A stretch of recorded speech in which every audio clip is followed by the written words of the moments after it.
أشهد أن لا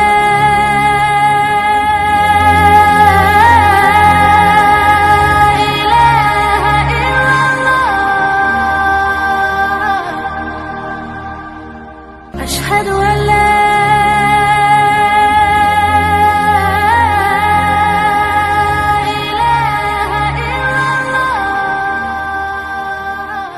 اللهم علمنا ما ينفعنا وانفعنا بما علمتنا إنك أنت العليم الحكيم ربنا زدنا علما وارزقنا فهما وأنت أحكم الحاكمين.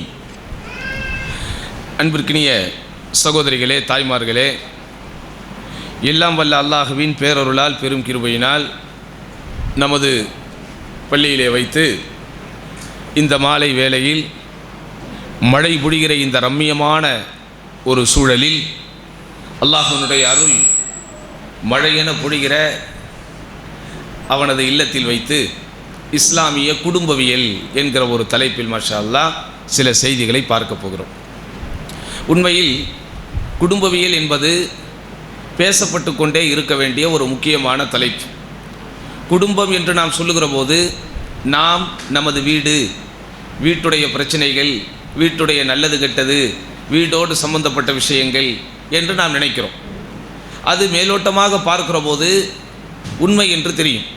ஆனால் குடும்பம் என்பது அதோடு முடிந்து விடுவதல்ல, அதையும் தாண்டி அதற்கு சில விஷயங்கள் இருக்கிறது.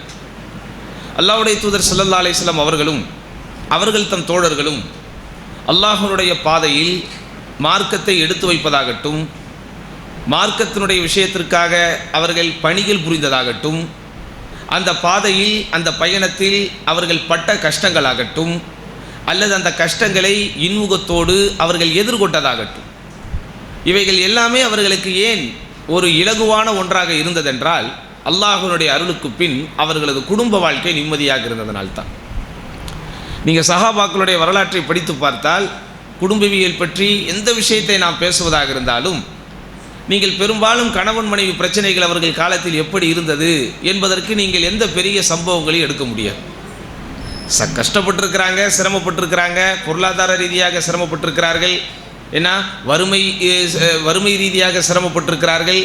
இப்படித்தான் நீங்கள் சஹாபாக்களுடைய அந்த குடும்பவியல் சம்பந்தப்பட்ட விஷயங்களை எடுக்க முடியுமே தவிர இன்றைக்கு பொதுவாக நமது சமுதாயத்தில், நமது சமூகத்தில், நமது வீடுகளில் இருக்கக்கூடிய பிரச்சனைகள்லாம் நீங்கள் என்ன செய்ய முடியாது, அங்கே பார்க்க முடியாது.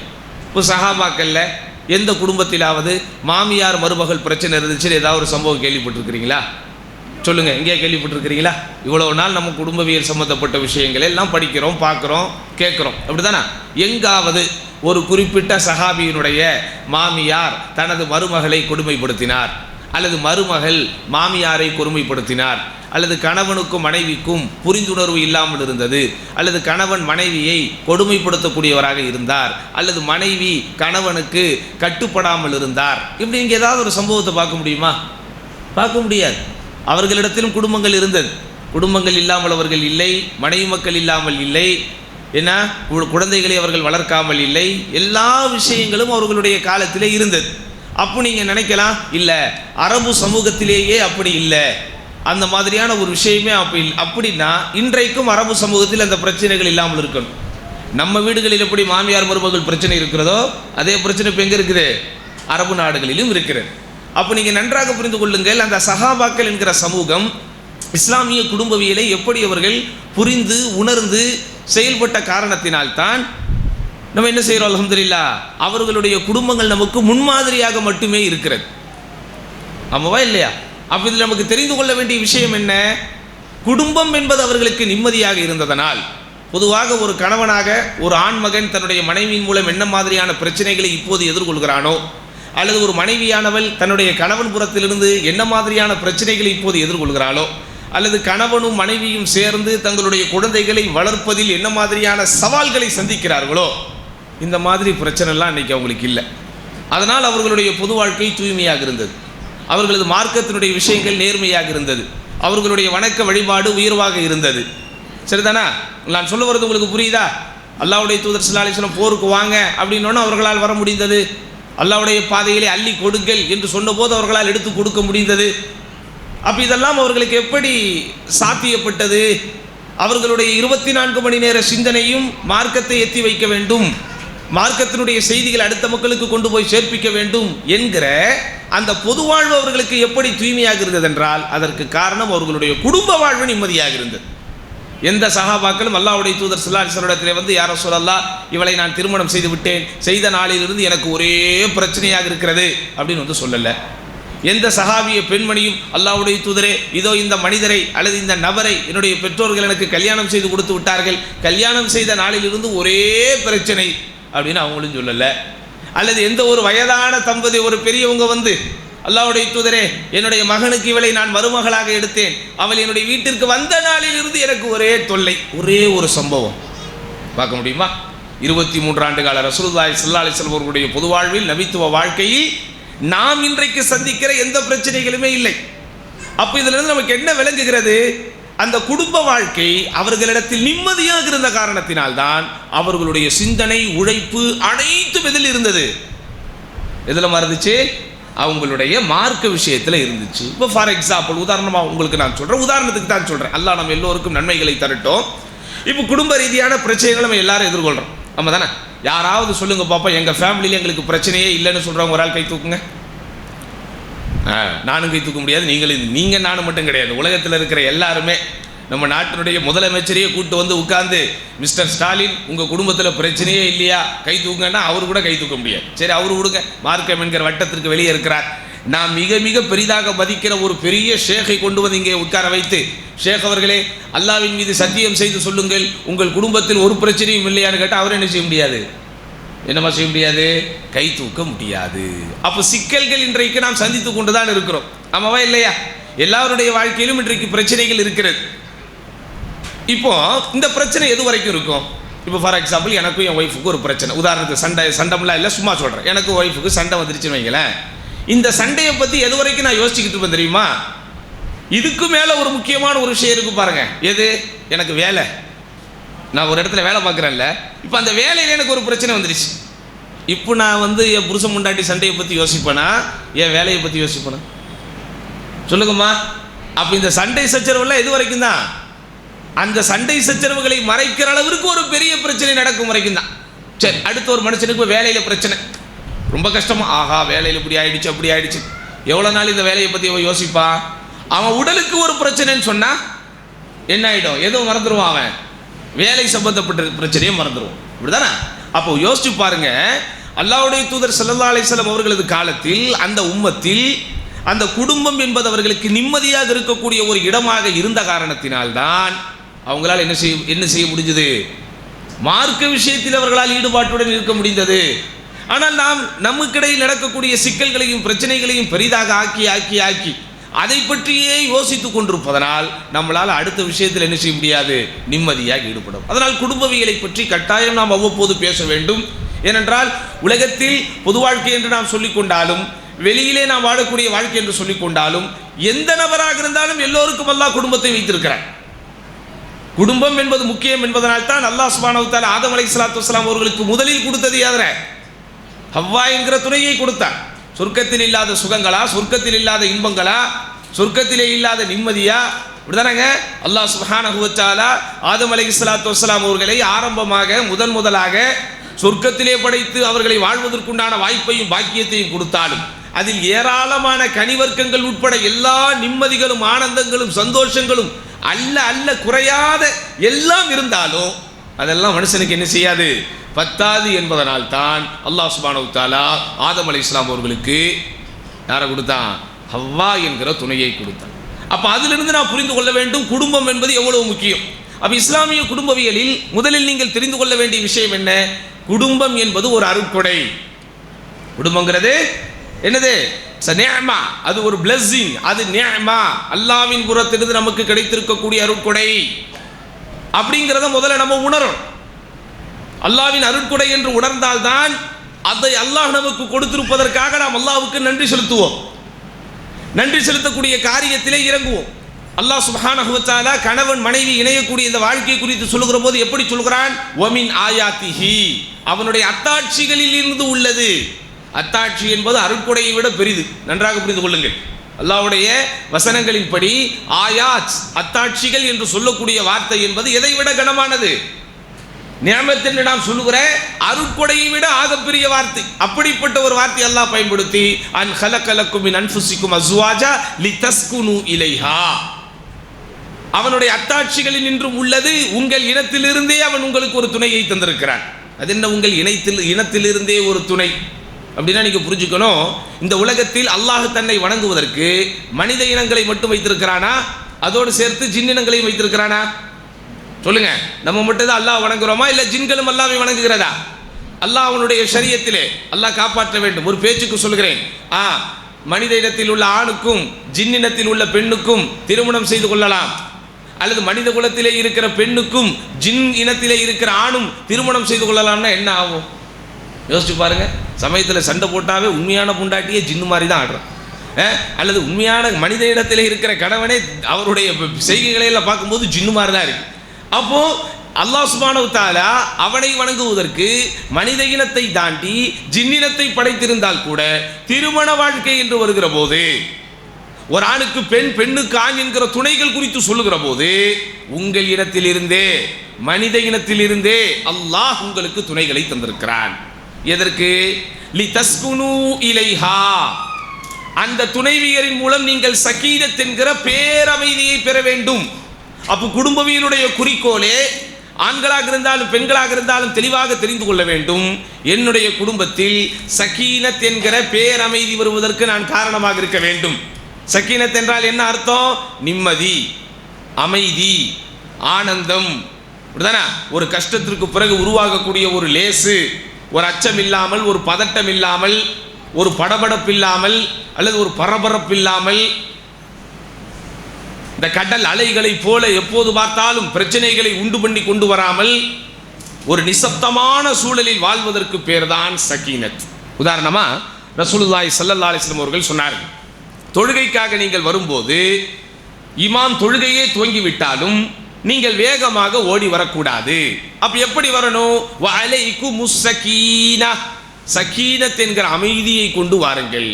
தொழுகைக்கு வரும்போது இமாம் ஜமாத் ஆரம்பிச்சிட்டாருங்கிறதுக்காக வரக்கூடியவர்கள் ஜமாத்தை பிடிப்பதற்கு துபுன்னு ஓடி வரலாமா?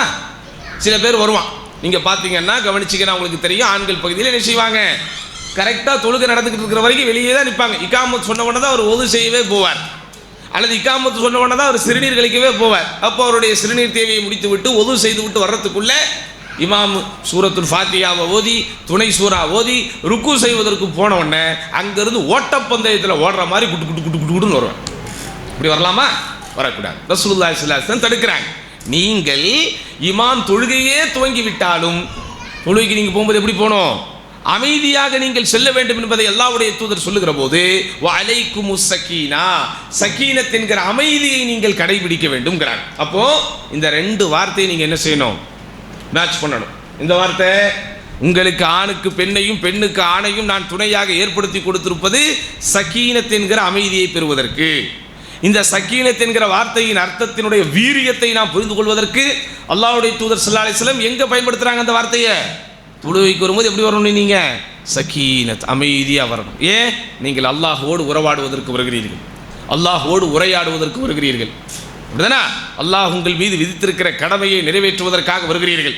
இந்த உலகத்தில் இருக்கிற எதுவுமே பெரிதல்ல, அல்லாஹு அக்பர், அல்லாஹ் மட்டுமே பெரியவன் என்பதை உணர்ந்து வருகிறீர்கள். அப்ப அந்த இடத்துல வரும்போது எந்த ஒரு அமைதியும் எந்த ஒரு நிசப்தமும் உங்களிடத்தில் இருக்க வேண்டுமோ அப்படிப்பட்ட சகீனத் இல்லத்திலே இருக்க வேண்டும். இப்படி ஒரு சக்கீனத்து வீட்டில் இருக்கணும்னா யாரும் வாயே திறக்கக்கூடாது. இதுதானே தொழுகையில் நம்ம வாய் திறக்கிறோமா? இப்போ இந்த மாதிரி வாப்பா அம்மாவும் வாயே திறக்காமல் இருந்தால் தான் என்ன ஆகும்? சக்கீனத் என்கிற அமைதி கிடைக்கும். அப்படி அல்ல, நீங்கள் பேச வேண்டும், உங்கள் பேச்சங்கே இருக்க வேண்டும், ஆனால் பேச்சு சக்கீனத்தாக இருக்க வேண்டும். அங்கே உங்களோடு நீங்கள் இருவரும் இருக்க வேண்டும், பழக வேண்டும். உங்களுடைய பழக்க வழக்கம் எல்லாம் சக்கீனத் என்கிற அமைதியை கொடுக்க வேண்டும். அப்ப முதலாவது விஷயம் அல்லாஹ் குர்ஆனிலே சொல்லுகிற போது எப்படி? அல்லாஹ் உங்களுடைய இல்லங்களை உங்களுக்கு வசிப்பதற்குரிய இடமாக கொடுத்திருக்கிறான். அது என்ன வசிப்பதற்குரிய இடம்? அதற்குண்டான சரியான அர்த்தம் அறிஞர்கள் என்ன சொல்கிறார்கள்? அதிக நேரம் கழிப்பதற்கு அவன் விரும்பக்கூடிய இடமாக இருக்க வேண்டும். அதான் செகண்ட். இப்போ நீங்க சிந்திச்சு பாருங்க, உங்கள் வீட்டு கணவர்கள் வீட்டில் அதிக நேரம் கழிப்பதற்கு விரும்புகிறார்களா, அல்லது வெளியிலே போய் சுற்றுவதற்கும் வெளியிலே போய் அவர்கள் கழிப்பதற்கும் அதிக நேரம் விரும்புகிறார்களா? அப்ப அதிலிருந்தே நீங்கள் தெரிந்து கொள்ளலாம் உங்கள் இல்லம், உங்களுடைய உள்ளம் சக்கீனத் என்கிற பேரமைதியை பெற்றிருக்கிறதா இல்லையா. அதிலே நீங்க தெரிஞ்சுக்கலாம். இன்னொரு ஆள் வந்து சொல்லக்கூடாது, இந்த உலகத்தில் யாரும் யாரையும் எடை போடுகின்ற தராசாக அல்லாஹ் அனுப்பவில்லை. அவனவருடைய இல்லம் எப்படி இருக்கிறது, அவனவருடைய உள்ளம் எப்படி இருக்கிறது என்பதை அவரவர்களே சிந்திக்க வேண்டும். அப்ப அதனால் தான் அல்லாஹ் சுப்ஹானஹு வ தஆலா உங்களது இல்லங்களை உங்களுக்கு சக்கன் என்கிற அமைதி தரும் இடமாக நான் ஏற்படுத்தியிருக்கிறேன். அப்ப என்றைக்கு ஒரு கணவன் மனைவிக்கும், மனைவி கணவனுக்கும், அதே போன்று பெற்றோர்கள் பிள்ளைகளுக்கும், பிள்ளைகள் பெற்றோருக்கும் அமைதியை நிலவ முடியாமல் இருந்து விடுகிறார்களோ அவர்கள் தங்களுடைய குடும்ப வாழ்க்கையில் தோல்வி அடைந்து விட்டார்கள். அல்லாஹ் காப்பாற்ற வேண்டும். வெற்றிக்குரிய ஒரு குடும்ப வாழ்க்கை நம்மிடத்தில் இருக்க வேண்டும். ரசூலுல்லாஹி ஸல்லல்லாஹு அலைஹி வஸல்லம் அவர்களது 23 ஆண்டு கால நபித்துவ வாழ்க்கை அனைத்துமே பெருமானார் ஸல்லல்லாஹு அலைஹி வஸல்லம் குடும்ப வாழ்க்கையோடு தொடர்பு கொண்டதுதான். அனைத்துமே குடும்ப வாழ்க்கையோடு சம்பந்தப்பட்டதுதான். ரசூலுல்லாஹி ஸல்லல்லாஹு அலைஹி வஸல்லம் அவர்கள் முதல் ஹிரா குகையிலே நபி என்கிற அந்த செய்தியை பெற்றுக்கொண்டு நேராக அவர்கள் வந்தது யார்கிட்ட தான்? கதீஜா ரலியல்லாஹு அன்ஹா கிட்ட தான். இதுல இருந்து நீங்க தெரிஞ்சுக்கலாம் குடும்பவியல் எப்படி இருக்குதுன்னு. ஒரு அதிர்ச்சிகரமான விஷயம் நம்முடைய கணவருக்கு வந்து விட்டால் அந்த செய்தியை முதலில் சொல்வதற்கு அவர் எங்கே போகிறார்? வீட்டை தேடி வருகிறாரா, மனைவியை தேடி வருகிறாரா? ரைட், என்னுடைய குடும்ப வாழ்க்கை கரெக்டாக போய்கிட்டு இருக்கு. அம்மாவை தேடி வருகிறாரா, அத்தாவை தேடி வாப்பாவை தேடி வருகிறாரா? ரைட், நம்முடைய குடும்ப வாழ்க்கை கரெக்டாக போய்கிட்டு இருக்கு. இல்லை, அதிர்ச்சிகரமான ஒரு விஷயம் வந்து விட்டால் இதை வீட்டில் சொன்னால் இன்னும் பேரதிர்ச்சி ஆகிவிடுமோ என்கிற பயம்தான் இன்றைக்கு பெரும்பான்மையானவர்களுக்கு இருக்கிறது. ஈரை பேனாக்கி பேனை பெருச்சாலியாக்குவதைப் போல அவனே ஒரு கஷ்டத்தோடு வந்து ஒரு செய்தியை சொல்லும்போது அப்படியா அப்படின்னு இவன் அதை பெருசாக்குனா அவன் வேறு எங்கே போவான்? யோசித்து பாருங்கள்.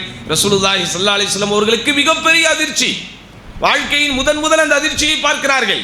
40 வயதில் அல்லாஹ்வுடைய தூதர் ஸல்லல்லாஹு அலைஹி வஸல்லம் அவர்களுக்கு ஜிப்ரீல் அலைஹிஸ்ஸலாத்து வஸ்ஸலாம் அவர்கள் கட்டி அணைத்து இக்ரா பிஸ்மி ரப்பிக்கல்லதி ஹலக், படைத்தவும் இறைவன் பேர் கொண்டு ஓதுவீராக என்கிற வசனத்தை இறக்கி நபியாக ரசூலுல்லாஹி ஸல்லல்லாஹு அலைஹி வஸல்லம் அங்கீகாரம் பெற்றவுடன் அந்த இறுக்கத்தில், ஜிப்ரீல் அலைஹிஸ்ஸலாம் அவர்களோடு இருந்த அந்த நெருக்கத்தில், முதலாக அவர்கள் ஏற்றுக்கொண்ட வஹி என்கிற பொறுப்பு ஏற்படுத்திய பதட்டத்தில் நபிகள் நாயகம் ஸல்லல்லாஹு அலைஹி வஸல்லம் ஓடோடி வீட்டிற்கு வருகிறார்கள்.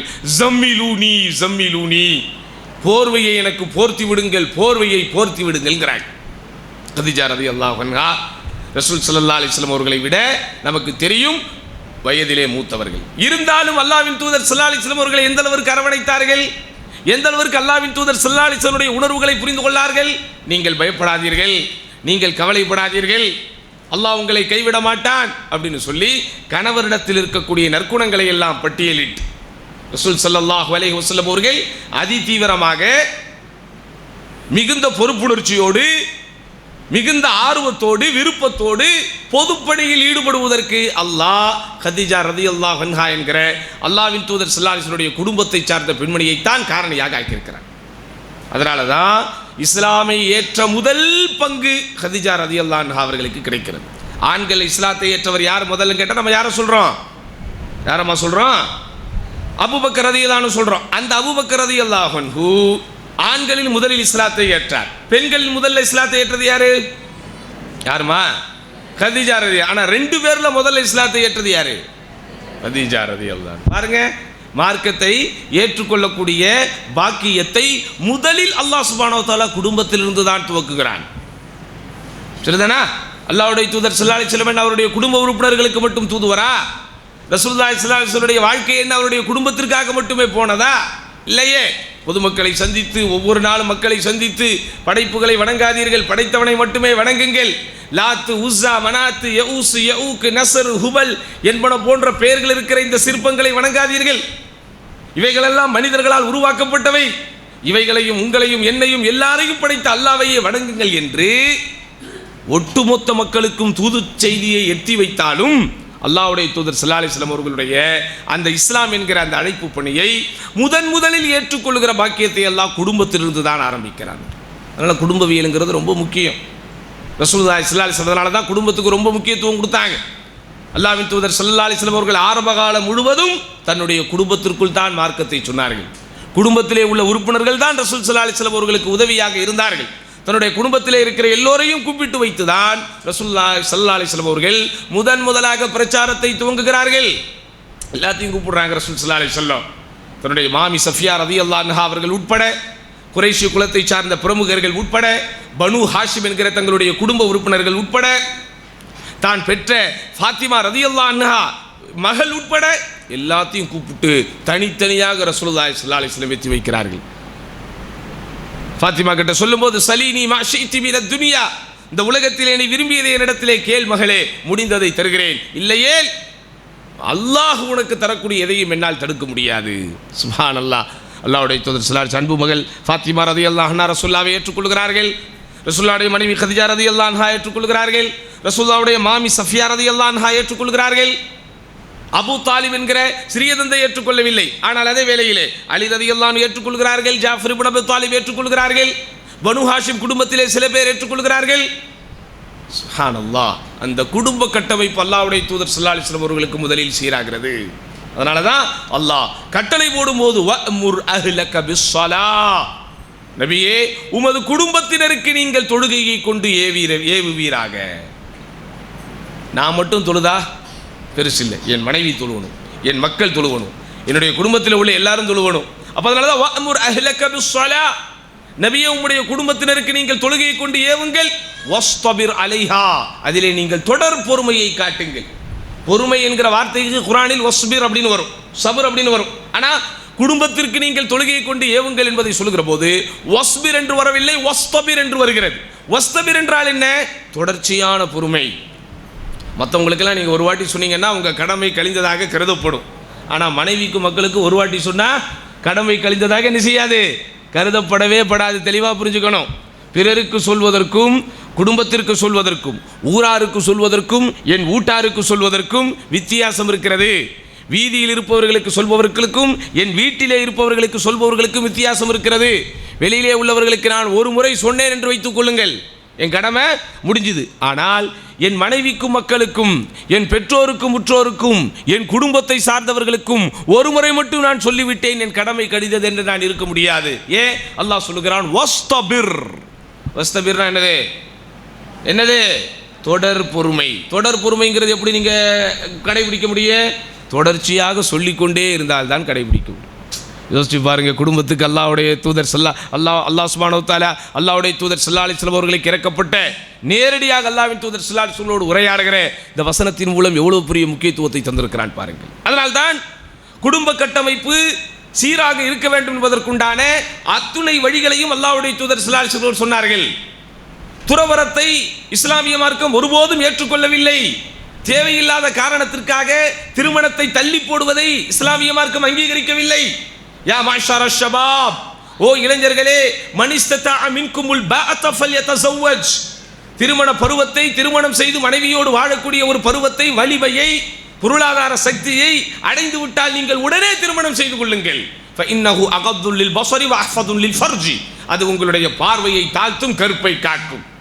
அதே போன்று பெண் பிள்ளைகளை வைத்திருப்பவர்களுக்கு என்ன சொன்னாங்க அல்லாஹ்வுடைய தூதர் ஸல்லல்லாஹு அலைஹி வஸல்லம்?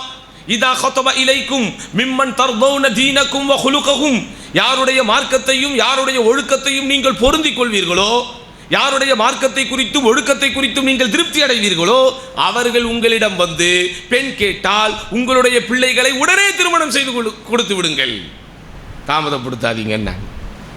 அப்போ அல்லாஹ்வுடைய தூதர் ஸல்லல்லாஹு அலைஹி வஸல்லம் குடும்பம் என்பது அமைந்து கொண்டே இருக்க வேண்டும். அந்த கட்டமைப்பு சிதறாமல் இருப்பதற்கு என்னவெல்லாம் சொல்ல வேண்டுமோ எல்லாவற்றையும் சொன்னாங்க. முதல்ல என்னது? திருமணத்தை நீங்கள் துவங்குகிற போதே, பேச்சுவார்த்தை துவங்குகிற போதே, ஒரு ஆணுக்கு பெண்ணையும் ஒரு பெண்ணுக்கு ஆணையும் தேர்ந்தெடுக்கிற போதே மார்க்கத்தை முக்கியமான அளவுகோலாக வையுங்கள். எங்களுக்கு தான் கல்யாணம் ஆயிடுச்சே, கல்யாணம் ஆகும்போது அதெல்லாம் பார்க்கலையே, நாங்கள் இப்போ என்ன செய்கிறது? இப்போது அந்த மார்க்கத்தை உங்களுக்குள் ஏற்றுக்கொள்ளுங்கள். உங்களுடைய குடும்ப வாழ்க்கையில் மார்க்கத்தையே மையப்படுத்துங்கள். துன்கஹுல் மர்அத்து லி அர்பஇன், ஒரு பெண் 4 விஷயங்களுக்காக மணமுடிக்கப்படுகிறாள். எதற்காக? அவளுடைய அழகுக்காக, அவளுடைய செல்வத்திற்காக, அவளுடைய அழகுக்காக, அவளுடைய குடும்ப பாரம்பரிய சிறப்பிற்காக, அவளுடைய மார்க்க ஒழுக்கத்திற்காக. எல்லாரும் இந்த ஹதீஸை சொல்லுகிற போது தவறாக புரிந்து கொள்கிறார்கள் அல்லது தவறாக விளக்குகிறார்கள். ஒரு பெண் 4 விஷயங்களுக்காக திருமணிக்கப்படலாம், திருமணம் முடிக்கப்படுகிறாள், அப்படிதான் அல்லாஹ்வுடைய தூதர் சொன்னாங்களே தவிர இந்த 4 விஷயத்திற்காக திருமணம் செய்யுங்கள் அப்படின்னு சொல்லலை. நல்லா புரிஞ்சுக்கணும்.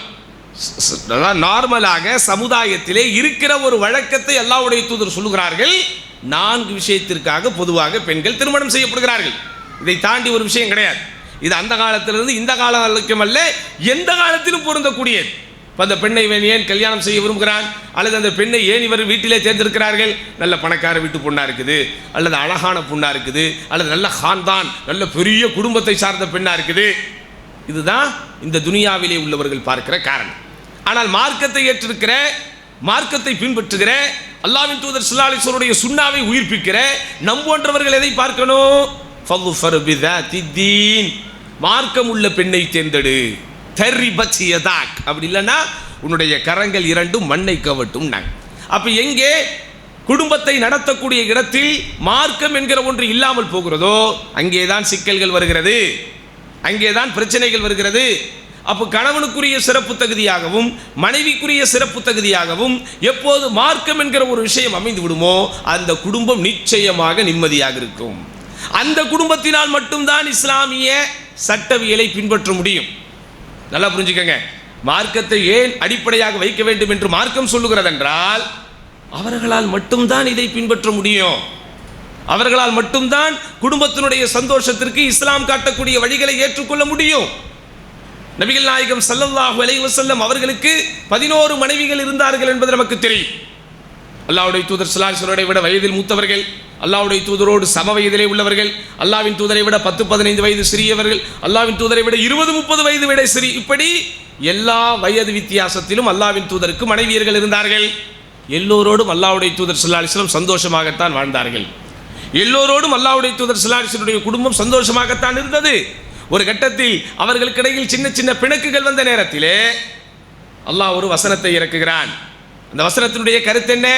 ஓ நபியின் மனைவிகளே, ஓ நபியின் மனைவிகளே, உங்களுக்கு இந்த உலகம் வேண்டுமா அல்லது இந்த அல்லாஹ்வுடைய தூதர் வேண்டுமா? எதை வேண்டுமானாலும் நீங்கள் தேர்ந்தெடுத்துக் கொள்ளுங்கள் என்று அல்லாஹ்வே தேர்வுரிமை தந்தான்.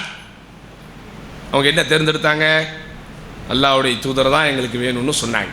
எந்த பெரிய சுகத்தை இந்த உலகத்திலே அவர்கள் அனுபவித்து விட்டார்கள், எந்த பெரிய செல்வத்தையும் செழிப்பையும் அவர்கள் அனுபவித்து விட்டார்கள். இன்னும் சொல்ல போனார், அல்லாஹ்வின் தூதர் ஸல்லல்லாஹு அலைஹி வஸல்லம் மணமுடிப்பதற்கு முன்பா, அல்லாஹ்வுடைய தூதரை மணமுடிப்பதற்கு முன்பு வேண்டுமானால் சில மனைவியர்கள் பெரிய குடும்பத்திலே பிறந்தவர்கள் தான். ஆயிஷா ரலியல்லாஹு அன்ஹா அபூபக்கருடைய வாரிசு, அபூபக்கர் ரலியல்லாஹு அன்ஹு செல்வந்தராகத்தான் இருந்தார். ஹப்ஸா ரலியல்லாஹு அன்ஹா உமர் ரலியல்லாஹுடைய மகள், உமர் ரலியல்லாஹு அன்ஹு ஓரளவிற்கு செல்வம் கொண்டவராகத்தான் இருந்தார். உம்மு ஹபீபா அபூ சுஃபியானுடைய மகள், அவர்களும் குறைஷி குலத்தை சார்ந்த முக்கியமான ஒரு தலைவராகவும் செல்வாக்கு மிக்கவராகவும் செல்வம் மிக்கவராகவும் இருந்தார். இப்படி அல்லாஹ்வின் தூதர் ஸல்லல்லாஹு அலைஹி வஸல்லம் மணமுடித்த மனைவியர்களில் பெரும்பான்மையானவர்கள் பெரிய குடும்பத்தை சேர்ந்தவர்கள் தான்.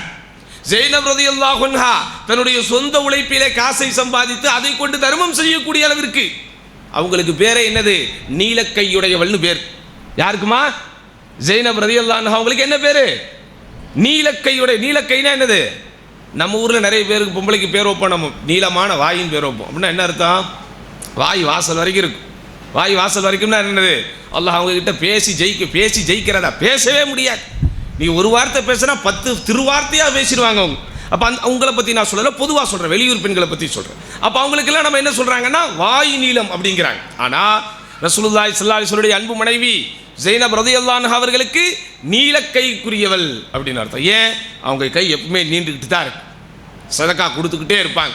இப்படி தனிப்பட்ட முறையிலே ஓரளவிற்கு செல்வத்தோடு வாழ்ந்தவர்கள் கூட ரசூலுல்லாஹி ஸல்லல்லாஹு அலைஹி வஸல்லம் அவர்களை திருமணம் செய்ததற்கு பிறகு சிரமத்தில் தான் இருந்தார்கள், கஷ்டம்தான் பட்டார்கள் கடைசி காலம் வரைக்கும். உங்களுக்கு தெரியுமா, அல்லாஹ்வுடைய தூதர் ஸல்லல்லாஹு அலைஹி வஸல்லம் மரணிப்பதற்கு கொஞ்ச நாள் முன்னாடி ஆயிஷா ரலியல்லாஹு அன்ஹா அவர்களிடம் இப்படி சொல்லிவிட்டு போனார்கள். எப்படி? ஆயிஷாவே, எனது மரணத்திற்கு பிறகு நல்லோர்களின் பொருளாதாரத்தை கொண்டு அல்லாஹ் உங்களுக்கு உதவி செய்வான். அப்படின்னா என்ன அர்த்தம்? 2 அர்த்தம் இருக்கு அதில். முதலாவது அர்த்தம், தன்னுடைய மரணத்திற்கு பிறகு அல்லாஹ் உங்களை கைவிட மாட்டான், சில நல்லோர்களை வைத்திருப்பான் உங்களுக்காக செலவு செய்வதற்கு. 2வது விஷயம் என்ன? நான் இறந்ததற்கு பிறகு என்னுடைய பொருளாதாரம் உங்களுக்கு எதுவுமே கிடைக்காதுன்னு அர்த்தம். அப்படிதானே? அப்போ வாழும் போதும் வாழ்க்கை முடிகிற நிலையிலும் அல்லாஹ்வுடைய தூதர் மறைந்த பின்னரும் சிரமத்தை மட்டுமே பெரும்பாலும் பார்த்த அந்த நபித்தோழியர்கள், இறை நம்பிக்கையாளர்களின் அன்னையர்கள் என்ன செஞ்சாங்க? அவங்க அந்த வாழ்க்கையை சந்தோஷமாகத்தான் வாழ்ந்தார்கள். ஏன்? இஸ்லாம் அவர்களை இயக்கக்கூடிய இடத்திலே இருந்தது. இஸ்லாம் என்கிற மார்க்கம் அவர்களை இயக்கக்கூடிய இடத்திலே இருந்தது. கணவனுக்குரிய பொறுப்புகள் என்ன, மனைவிக்குரிய பொறுப்புகள் என்ன என்று இருவருமே மார்க்கத்தை மையப்படுத்தி வாழ்ந்ததனால் அவர்களை பார்த்து வளர்ந்த அவர்களுடைய வாரிசுகளும் மாஷா அல்லாஹ் மார்க்கமயமாக்கப்பட்ட இளைஞர்களாக சிறுவர்களாக வளர்ந்தார்கள். இன்னைக்கு நம்மளால் முடியுதா அப்படி? இன்றைக்கு நம்முடைய வாழ்க்கையில் நாம் எதிர்கொள்கிற மிகப்பெரிய சிக்கல் என்ன? இன்றைக்கு நாம் சந்திக்கிற மிகப்பெரிய சவால் என்ன? பிள்ளைகளை நாம் நினைத்தபடி வளர்க்க முடியவில்லை. இதுதானே நம்ம கண்ட்ரோலில் வைக்க முடியுதா? 1 மணி நேரம் இந்த ஃபோனை பார்க்காம அவனை இருக்க வைக்க முடியுதா? இந்த ஃபோனை காட்டாமல் அவனை சாப்பிட வைக்க முடியுதா? இந்த ஃபோனை காட்டாமல் அவனை தூங்க வைக்க முடியுதா? முடியல. ஒரு காலத்தில் ஆண் பிள்ளைகள் தான் இப்படி மிகப்பெரிய சேட்டைக்காரர்களாக இருக்கிறார் என்று பார்த்தால் இன்றைக்கு பெண் பிள்ளைகள் அதற்கு கொஞ்சம் கூட நாங்களே இளைச்சவர்கள் அல்ல என்கிற அளவிற்கு இன்றைக்கு பெண் பிள்ளைகளுடைய சேட்டையும் பெரும் சேட்டையாக இருக்கிறது. ஆமாவா இல்லையா? இல்லையா? பெண் பிள்ளைகள் சேட்டை பண்ணுறது இல்லையாம்மா? பண்ணுறீங்களா இல்லையா? ஓ, நீங்கள்லாம் பண்ணுறதில்ல போல இருக்கு. மஷா அல்லா, நாம மாஷா அல்லா, மஷா அல்லா, மஷா அல்லா. சரியா? அப்போ அல்லாஹ்வுடைய தூதர் ஸல்லல்லாஹு அலைஹி வஸல்லம் அவர்கள் காலத்தில் அந்த கணவரும் மனைவியும் மார்க்கத்தை செயல்முறைப்படுத்துவதில் ஆர்வம் காட்டக்கூடியவர்களாகவும் ஒருவருக்கொருவர் மார்க்க விஷயத்திலே ஒத்துழைக்கக்கூடியவர்களாகவும் இருந்ததனால் மாஷா அல்லாஹ் அவர்களது குடும்ப வாழ்க்கை நிம்மதியாக இருந்தது. ரசூலுல்லாஹி ஸல்லல்லாஹு அலைஹி வஸல்லம் சொன்னார்களே, எப்படி? அல்லதி தசுர்ருஹு இதா நவர, யார் சிறந்த பெண் என்பதை பற்றி சொல்லுகிற போது அவன் பார்க்கும் போதே அவனுக்கு சந்தோஷத்தை தரக்கூடியவளாக இருக்க வேண்டும். இப்படி தசுர்ருஹு இதா நவர, பார்க்கும் போதே அவனுக்கு சந்தோஷத்தை தந்துவிட வேண்டும். நீங்கள் பேசுவது, அவனுக்கு ஆறுதலாக இருப்பது, ஆதரவாக இருப்பது, சமைத்து போடுவது, அவன் விரும்பியதை நீங்கள் செய்து கொடுப்பது எல்லாம் அப்புறம். வெளியிலிருந்து கணவன் வந்து விட்டால் உங்களை பார்க்கிற போதே அவனுடைய கவலைகள் பறந்துடணும். ஆனால் இன்னைக்கு மறந்து போன கவலைகள் கூட நிறைய பறந்து அவங்ககிட்ட வருது மனைவியை பார்த்த உடனே. இப்படிதானே? என்னைக்கோ நடந்த பிரச்சனை அவன் வெளியே இருக்கிற வரைக்கும் மறந்துக்கிட்டே இருக்கிறான். உள்ளே வந்த உடனே எல்லாம் அவனுக்கு ரீகால் ஆகக்கூடிய விதத்திலே சில மனைவிமார்கள் நடந்து கொள்கிறார்கள். இப்படி அல்ல. அல்லாஹ்வுடைய தூதர் ஸல்லல்லாஹு அலைஹி வஸல்லம் அவர்கள் எப்படிப்பட்ட ஒரு வழிகாட்டுதலை அந்த சஹாபிய பெண்மணிக்கு தந்திருந்தார்கள்? அல்லாஹ்வுடைய தூதர் ஸல்லல்லாஹு அலைஹி வஸல்லம் அவர்களுடைய பயிற்சி பாசறையிலே பாடம் பெற்ற அந்த நபித்தோழியர்கள் எப்படியாப்பட்ட உயர்ந்த அஹ்லாக்கோடும் உயர்ந்த அதபுகளோடும் வாழ்ந்தார்கள். அதான் தசுர்ருஹு இதா நவர. அடுத்து என்ன? துதிஉஹு இதா அமர, அவன் ஏவினால் அவனுக்கு நீ கட்டுப்பட வேண்டும். அவன் ஏவினால் அவனுக்கு கட்டுப்பட வேண்டும். இதை ரசூலுல்லாஹி ஸல்லல்லாஹு அலைஹி வஸல்லம் பெண்களுக்குரிய அடிப்படை விஷயங்களாக சொன்னார்கள். குறைந்தபட்சம் இந்த 2 விஷயங்களை இந்த பெண்கள் தங்களுடைய வாழ்க்கையிலே செயல்முறைப்படுத்துகிறார்கள் என்றால் நிச்சயமாக அந்த குடும்பம் நிம்மதியாக இருக்கும். ஆனால் இங்கே பிரச்சனையே எங்கே வருது? கணவன் மனைவி பிரச்சனைலாம் அப்புறம். முதல்ல இந்த மாமியார் மாமனாரை பார்ப்பது என்ன, அந்த பிரச்சனை தான் இப்போ பெரிய பிரச்சனை. அது எங்களுக்குரிய கடமையா, அது எங்கள் மீது சுமத்தப்பட்ட கடமையா என்று நவீன மருமகள்கள் நிறைய பேர் பேசிக் கொண்டிருக்கிறார். அவர்களுக்கு நான் சொல்ல விரும்புவது, முதலில் புரிந்து கொள்ள வேண்டும், பெற்றோர்களை பராமரிப்பது என்பது ஆணுக்குரிய கடமை தான், மாற்று கருத்து கிடையாது. ஆனால் அந்த ஆணுக்குரிய மனைவியாக நீங்கள் எப்போது அங்கே சொல்லுகிறீர்களோ அந்த கடமையில் உங்களுக்கும் ஒரு பங்கு வந்து விடுகிறது. இதற்கு என்ன ஆதாரம்? ரசூலுல்லாஹி ஸல்லல்லாஹு அலைஹி வஸல்லம் அவர்கள் காலத்தில் ஜாபிர் இப்னு அப்துல்லாஹ் ரலியல்லாஹு அன்ஹு அவர்கள் இருந்தார்கள். ஜாபிர் இப்னு அப்துல்லாஹ் ரலியல்லாஹு அன்ஹு அவர்களுக்கு சகோதரிகள் இருந்தார்கள். ஒரு நாள் ரசூலுல்லாஹி ஸல்லல்லாஹு அலைஹி வஸல்லம் அவர்கள் ஜாபிர் இப்னு அப்துல்லாவை பார்த்து, உனக்கு திருமணமாகி விட்டதா என்று கேட்கிறார்கள். ஆமாம் யா ரசூலல்லாஹ், திருமணமாகி விட்டது என்கிறார்கள். யாரை திருமணம் முடித்தாய்? விதவை பெண்ணை முடித்தாயா, கன்னி பெண்ணை முடித்தாயா என்று கேட்கிறார்கள். சொல்லுகிறார், நான் ஒரு விதவை பெண்ணை தான் முடித்தேன் அல்லாஹ்வின் தூதரே. அப்போ ரசூலுல்லாஹ் கேட்டிருக்கிறாங்க, ஏ ஹல்லா பிக்ரன் துலஇபுக வ துலஇபுஹா, ஒரு கன்னி பெண்ணை முடித்திருந்தால் நீ அவளோடும் அவள் உன்னோடும் இன்னும் நீங்கள் சந்தோஷமாக இருக்கலாமே. அப்போ அவங்க சொன்னாங்க, யா ரசூலல்லாஹ், அப்துல்லா. அப்துல்லா என்றால் யாரு? இவருடைய தந்தையார். உஹது யுத்தத்திலே கொல்லப்பட்டார். அவர் கொல்லப்படும் போது வயதில் மூத்த அல்லது பருவமடைந்த சகோதரிகளை விட்டு சென்றிருக்கிறார். அப்ப அந்த சகோதரிகளை பராமரிக்கக்கூடிய விதத்தில் எனக்கு ஒரு மனைவி இருக்க வேண்டும் என்று ஆசைப்பட்டேன். ஆதலால் நான் ஒரு விதவை பெண்ணை கல்யாணம் செய்தேன்கிறாங்க. இப்போ இதில் உங்களுக்கு என்ன பாடம்? இதில் உங்களுக்கு என்ன படிப்பினை? அல்லாஹ்வுடைய தூதர் ஸல்லல்லாஹு அலைஹி வஸல்லம் ஷரியத்தினுடைய சட்டத்திலே கணவனை சார்ந்தவர்களை பார்க்க வேண்டிய கடமை பெண்ணுக்கு இல்லை என்கிற இருந்திருந்தால் அல்லாஹ்வுடைய தூதர் அங்கே மறுத்திருப்பாங்களா இல்லையா? அல்லாஹ்வுடைய தூதர் அதற்கு ஏதாவது ஆட்சேபனை செய்திருப்பார்களா இல்லையா?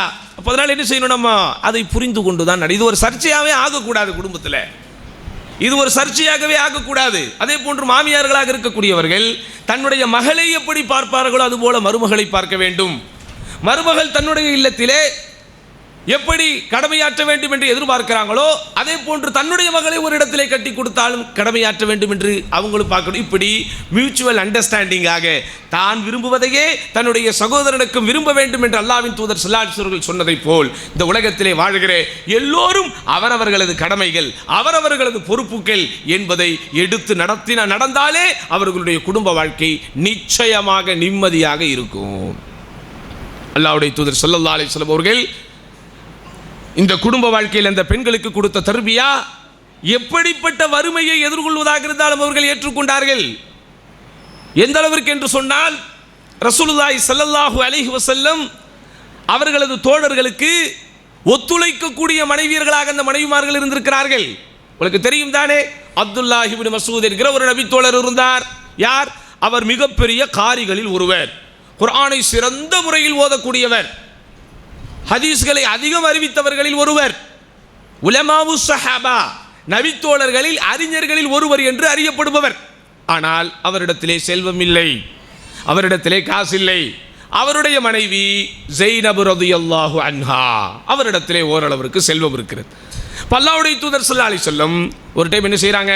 தஸத்தக்ன, பெண்களை நீங்கள் அதிகம் தர்மம் செய்யுங்கள், அதிகம் தர்மம் செய்யுங்கள் என்று தூண்டுகிறார்கள்.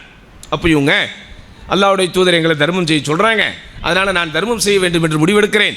அடுத்தவர்களுக்கு தர்மம் செய்வதை விட நீங்கள் ரொம்ப கஷ்டப்படுறீங்களே, அதனால் உங்களுக்கே நான் தர்மம் செய்யலான்னு இருக்கிறேன். இதை போய் நீங்கள் ரசூல்லா கிட்ட ஒரு கேள்வியாக கேட்டுட்டு வாங்க, மனைவி கணவனுக்கு தர்மம் செய்யலாமா? அதுதான் கொஸ்டின். நல்லா புரிஞ்சுக்கணும், மனைவி தான் கணவனுக்கு, கணவன் மனைவிக்கு கொடுக்குற தர்மம்லாம் கிடையாது, அது கடமை. ரெண்டுக்குள்ள வித்தியாசத்தை புரிஞ்சுக்கணும். மனைவிக்கு கணவன் கொடுப்பது என்னது? கடமை, அவன் கொடுத்தே ஆக வேண்டும். ஆனால் தன்னை விட கணவனுடைய பொருளாதார நிலைமை கொஞ்சம் கீழே இருக்கிறது என்றால் மனைவி கொடுக்கலாமா இல்லையா என்பது அவருடைய விருப்பத்திற்குட்பட்டது. அப்போ உங்க கொடுக்கலாமா, நீங்கள் போய் ரசூல்லா கிட்ட கேட்டு வாங்க கேட்குறாங்க. உடனே அப்துல்லா பின் மஸ்ஊத் சொல்கிறாரு, எனக்கு வெக்கமாக இருக்குது, நான் போய் கேட்டால் எனக்காகத்தான் நான் கேட்கிறேன் என்பது தெரிஞ்சிடும்.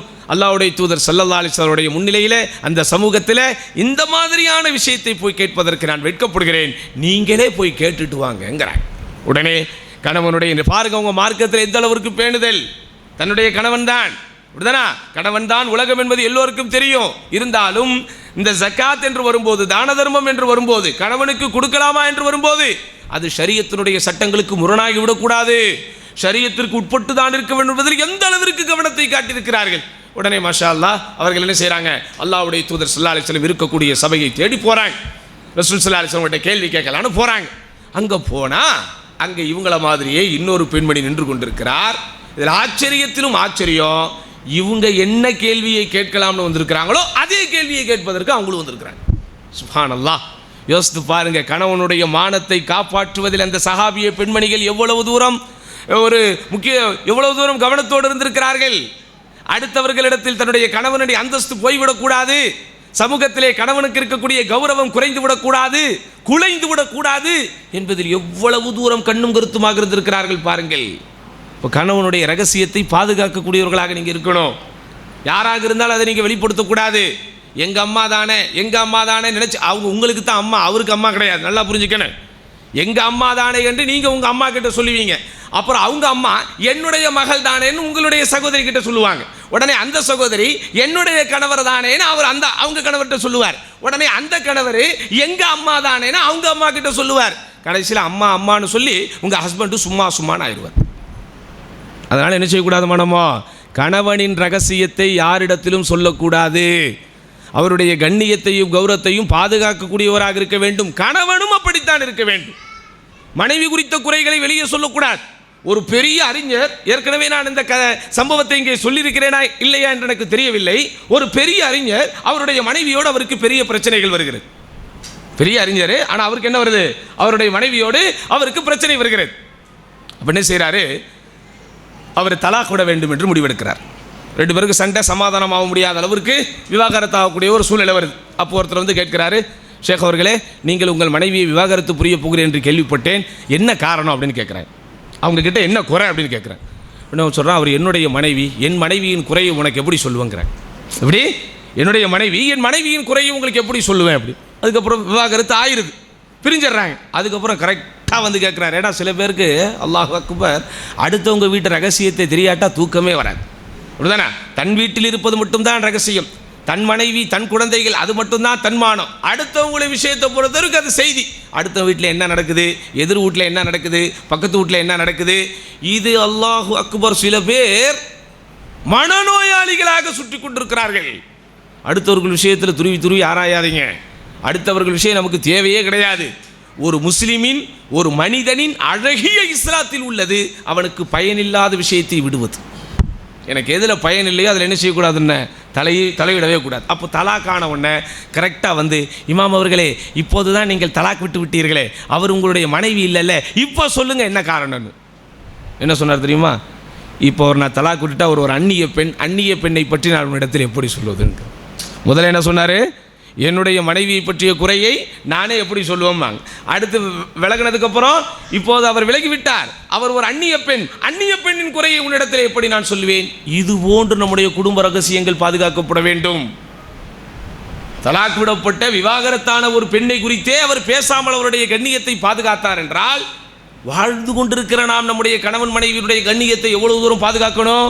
அப்போ தன்னுடைய பொருளிலே காசு கொடுக்கலாமா, கணவனுக்கு கொடுக்கலாமா என்பதை பற்றி கேள்வியை கேட்பதற்கு அங்கே தயாராக நின்றுக்கிட்டு இருக்கும்போது ரசூலுல்லாஹி ஸல்லல்லாஹு அலைஹி வஸல்லம் உள்ள பிஸியாக இருக்கிறாங்க. இப்போ வெளியே பிலால் ரலியல்லாஹு அன்ஹு நிற்கிறாங்க.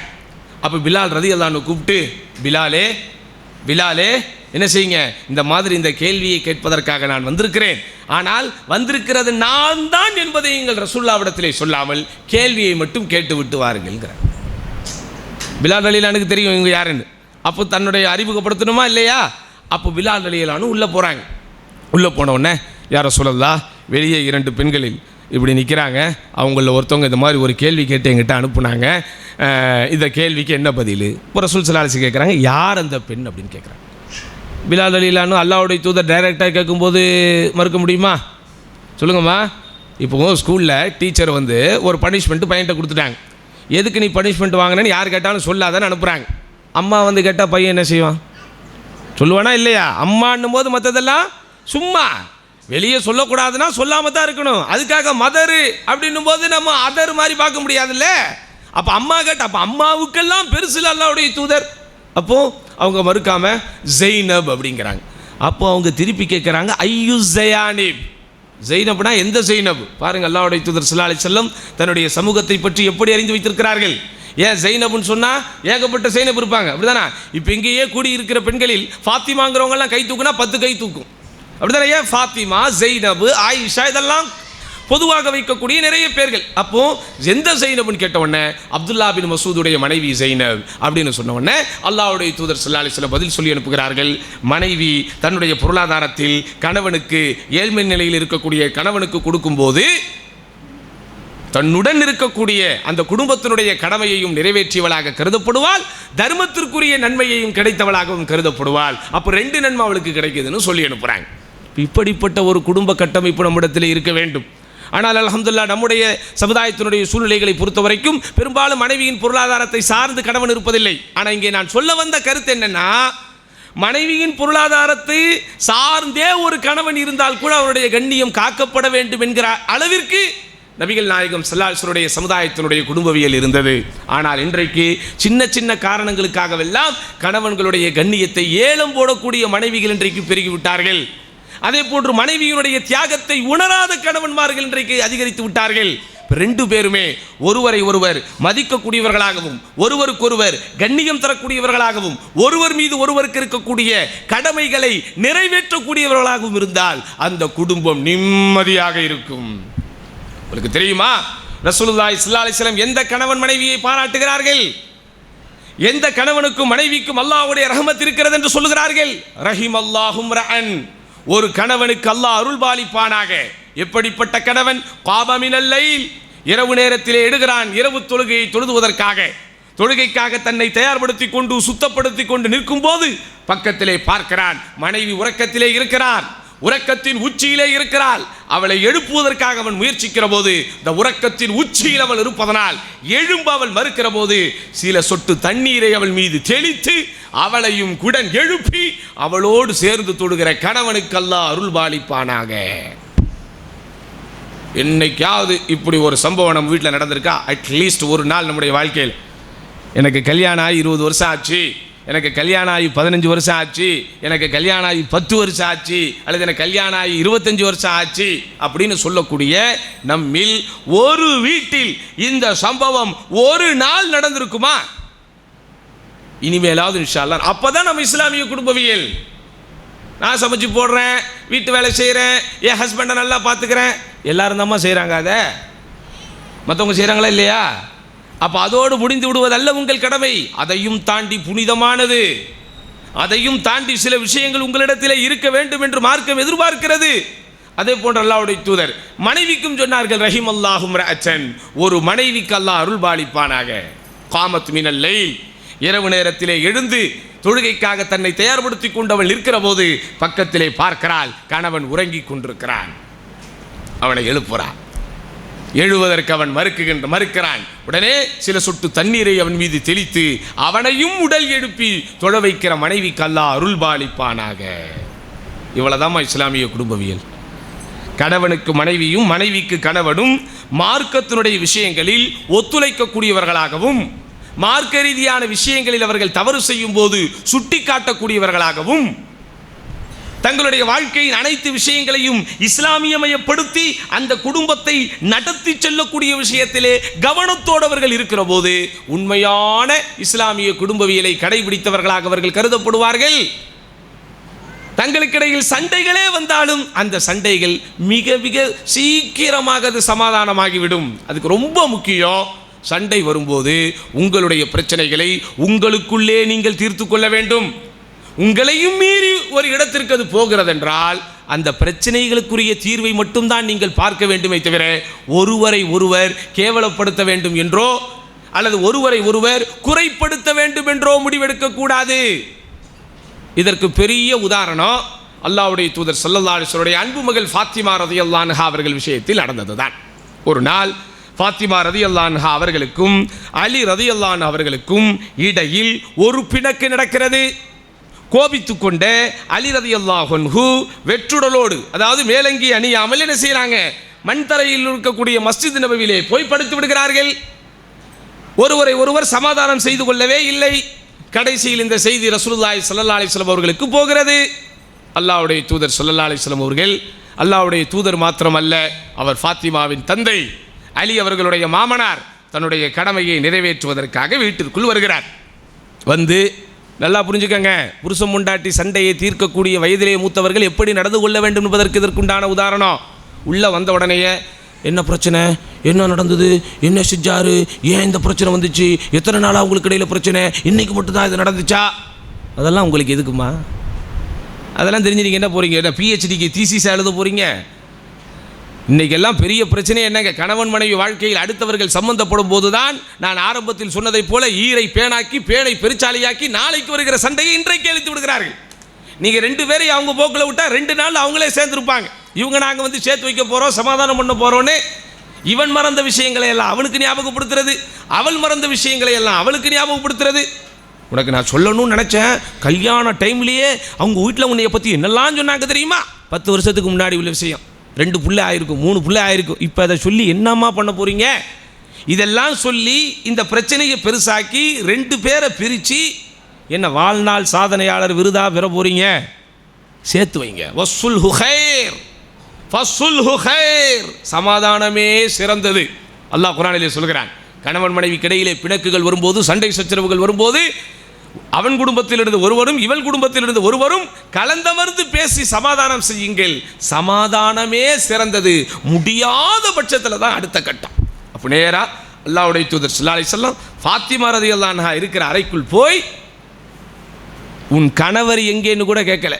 நான் உங்களுக்கு ஆரம்பத்தில் சொன்ன வந்து பிரச்சனை என்னன்னு கேட்கவே இல்லை.